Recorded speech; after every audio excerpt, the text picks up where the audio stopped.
हुआ।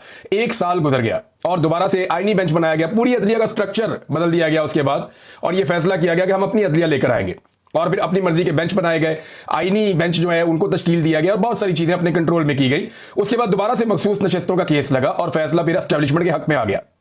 वो फैसला जिसके ऊपर इलेक्शन कमीशन ने 1 साल तक अमल दरामद नहीं किया, उस फैसले पे जैसे ही अदालत ने अनाउंस किया, इलेक्शन कमीशन ऑफ पाकिस्तान ने फौरी तौर पर फैसले पर अमल दरामद कर दिया।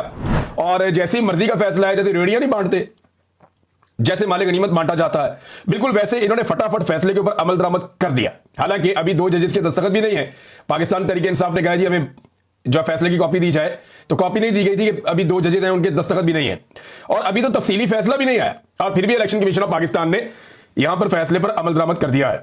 सिकंदर सुल्तान राजा ने एक बात साबित की है, कि अगर आप ढीठ हो जाएं और आप ये तय कर लें कि आपने 2 नंबरी करनी है और एस्टेब्लिशमेंट की चाकरी करनी है, और आप किसी इंसाफ को, किसी कानून को, किसी आइन को ना माने, तो आप किस तरह की एक किरदार के हामिल होते हैं, वो उन्होंने दिखा दिया, प्रैक्टिकली करके दिखा दिया।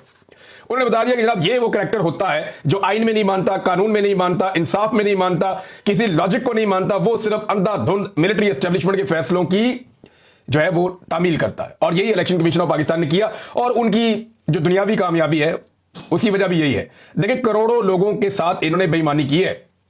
ये चीफ इलेक्शन कमिश्नर, याद रखें बात, ये तो दुनिया खत्म हो जाएगी। अभी तो उनकी उम्र का वो हिस्सा चल रहा है जिसके बाद बंदा अल्लाह मियां के पास चला जाता है, और वैसे जाना तो हम सब ने है, लेकिन जरा वो ये सोचें कि जो आदमी किसी का हक मारे